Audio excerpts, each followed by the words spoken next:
लग्नाचे दागिने म्हणजे श्रीमंत पेशवाई दागिने, नाशिकचे सुप्रसिद्ध सराफ मयूर अलंकार सराफ।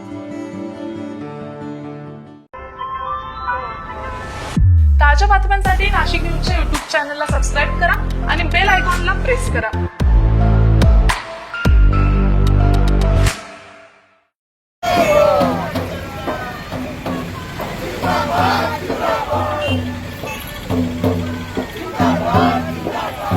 भारतीय कम्युनिस्ट पक्षाच्या स्थापनेच्या शताब्दी वर्षानिमित्त नाशिकमध्ये भव्य लाल झेंडा मार्च काढण्यात आला।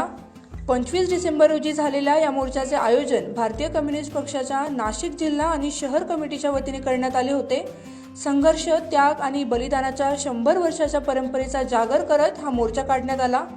स्वातंत्र्य लढा, संयुक्त महाराष्ट्र चळवळ, गोवा मुक्ती संग्राम, हैदराबाद मुक्ती संग्राम तसेच स्वातंत्र्योत्तर काळात कामगार, शेतकरी आणि कष्टकरी जनतेच्या हक्कांसाठी भारतीय कम्युनिस्ट पक्षाने बजावलेल्या भूमिकेचा यावेळी उल्लेख करण्यात आला।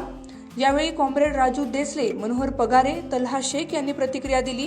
भारतीय कम्युनिस्ट पक्षाच्या 100 वर्षाच्या निमित्ताने, शताब्दी वर्षाच्या निमित्ताने या ठिकाणी अभिवादनाची rally comrade Manohar Pagare, comrade Talha Shaikh यांच्या उपस्थितीमध्ये नेतृत्वाखाली या ठिकाणी काढण्यात आली। कम्युनिस्ट पक्षाला 26 तारखेला 100 वर्ष पूर्ण होत आहेत। या निमित्ताने लाल झेंड्याला सलाम करण्याकरता आज ही रॅली काढण्यात आलेली आहे। देशामध्ये धर्मांध शक्तीचा जो काही पद्धतीने फॅसिझम आलेला आहे, या विरोधामध्ये कामगार कायदे बदलले जात आहेत, शेतकऱ्यांच्या आत्महत्या वाढलेल्या आहेत आणि सर्वांना किमान वेतन सुद्धा या देशामध्ये मिळत नाही। आणि म्हणून या देशात पुन्हा एकदा लाल बावटा या 100 वर्षाच्या निमित्ताने निर्धार करणार आहे की रोजगाराचा प्रश्न असेल, सर्वांना समान शिक्षणाचा प्रश्न असेल, सर्वांना किमान वेतनाचा प्रश्न असेल, हे सर्व शेतकरी, कामगार, कष्टकरी, श्रमकरी जनतेचे प्रश्न घेऊन येणाऱ्या काळात लढणार आहोत। आणि पुन्हा एकदा लाल बावटा, किसान सभा, त्याचप्रमाणे हायटेक संघटनेच्या सर्व पदाधिकारी येणाऱ्या काळात संघर्ष पुन्हा उभा करतील आणि भारतीय कम्युनिस्ट पक्षाच्या विळा कणसाचं जे चिन्ह आहे, या चिन्हाचा विचार येणाऱ्या काळामध्ये सर्वसामान्य जनतेपर्यंत पोहोचवण्याचा आम्ही प्रयत्न करू आणि शेतकरी, कामगार, कष्टकऱ्यांची निशाणी विळा कणसाला या पुढच्या काळात सर्व जनतेने पर्यंत पोहोचवण्यासाठी प्रयत्न आम्ही करणार आहोत। आणि लाल बावट्याचा इतिहास पुन्हा जोमाने नवीन पिढीपर्यंत नेण्याचा प्रयत्न विद्यार्थी, युवक आणि सगळ्यांना सोबत घेऊन येणाऱ्या काळात आम्ही करणार आहोत। भारतीय कम्युनिस्ट पक्षाच्या शताब्दी वर्षानिमित्ताने संपूर्ण देशभर विविध उपक्रम राबवले जात आहेत।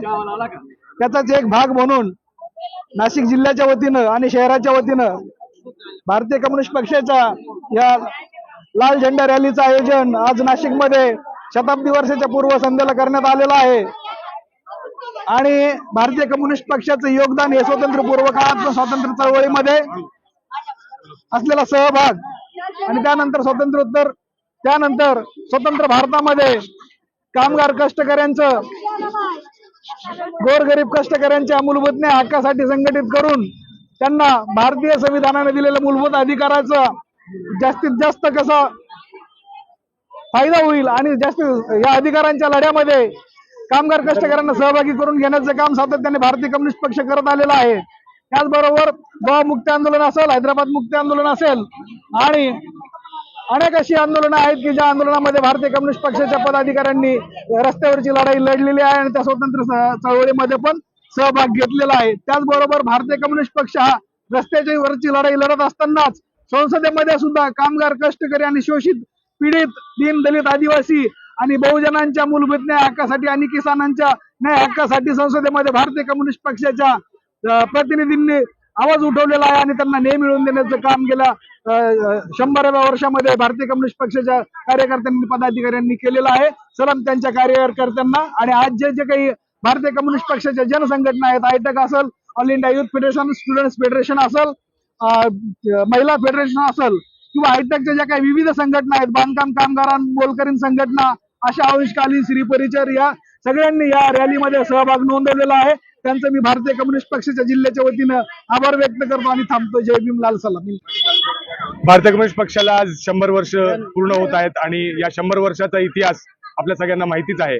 परंतु या 100 वर्षाच्या याच्यामध्ये भारतीय कम्युनिस्ट पक्ष नेहमी लोकांच्या सोबत, कष्टकरी लोकांच्या सोबत आणि बहुजन कष्टकरी वंचित लोकांच्या सोबत उभा राहिलेला आहे, त्यांच्या संघर्षामध्ये उभा राहिलेला आहे। निवडणुका येतील जातील, आमचा पक्ष फक्त निवडणुका लढवत नाही तर रस्त्यावरचा संघर्ष करतो। निवडणूक आल्यावरती आम्ही निवडणुका देखील लढवतो, परंतु ते फक्त आणि फक्त समाज बदलाच्या प्रक्रियेचा एक भाग म्हणून आम्ही ते लढवतो आणि त्या पद्धतीचं आमचं असं म्हणणं आहे की जी सत्ता आहे ती आज सुद्धा भारताला 75 वर्ष झालेले स्वातंत्र्याला, अमृत महोत्सव आपण मागे साजरा केला, परंतु आज सुद्धा फक्त आणि फक्त मूठभर अतिश्रीमंत लोकांसाठी ही सत्ता काम करते आणि भारतीय कम्युनिस्ट पक्षाच्या समोर हा मोठं आव्हान आहे. 100 वर्ष नंतर आम्ही याच्यावरती चिंतन मनन करून आम्ही याच्यावरती मोठा संघर्ष उभा करणार आहोत आणि सत्ता जी आहे ती अतिश्रीमंत मूठभर लोकांच्या हातून हिसकावून सामान्य जनतेचं, कष्टकऱ्यांचं आणि कामगारांचं राज्य इथे कसं येईल, लोकाभिमुख इथे राज्य कसं येईल, सार्वजनिक शिक्षण, सार्वजनिक आरोग्य आणि साफसफाई असेल, रस्ते असतील, या मूलभूत ज्या गरजा आहेत त्या देखील जनतेला आज लोकांना मिळत नाही आणि ते फक्त आणि फक्त कारण की धर्म आणि जातीमध्ये आपण वाटले गेलेलो आहोत. भारतीय कम्युनिस्ट पक्षाचं असं म्हणणं आहे की धर्म, जाती आणि लिंगाचे सगळेचे जे भेद आहेत ते सगळं आपण सोडून नाही तर मिटवून आपण कामगार म्हणून, मजदूर म्हणून, वर्ग म्हणून एकत्र यायला पाहिजे आणि त्यासाठीचा संघर्ष 100 वर्ष पक्षाने केलेला आहे. पुढे देखील आम्ही हे करत राहू. हेच आम्ही आव्हान या ठिकाणी 100 वर्षाच्या निमित्त करतो. मोर्चा दरम्यान लोकशाही, समता, स्वातंत्र्य, न्याय, बंधुता आणि धर्मनिरपेक्षतेसारखी संवैधानिक मूल्ये धोक्यात आली असल्याचा आरोप पक्षाच्या वतीने करण्यात आला. सरंजामी, जातीय आणि कॉर्पोरेट भांडवलशाहीमुळे कामगार, शेतकरी, शेतमजूर, विद्यार्थी, युवक, महिला, दलित, आदिवासी आणि अल्पसंख्याक समाजावर अन्याय वाढत असल्याचे सांगण्यात आले. यावेळी कॉम्रेड राजू देसले, मनोहर पगारे, देविदास भोपळे, तल्हा शेख, प्राजक्ता कापडणे, भीमा पाटील, भास्कर शिंदे, दत्तू तुपे, व्ही.डी. धनवटे, सुनीता कुलकर्णी, मीना आढाव, किरण डावखर, नामदेव बोराडे, समीर शिंदे, अनिल पठारे, कैलास मोरे, रामदास भोंग, केदारे बाबा, पद्माकर इंगळे, रमेश पवार, नितीन शिराळ आदी उपस्थित होते. ताज्या बातम्यांसाठी नाशिक न्यूजच्या YouTube चॅनलला सबस्क्राईब करा आणि बेल आयकॉनला प्रेस करा.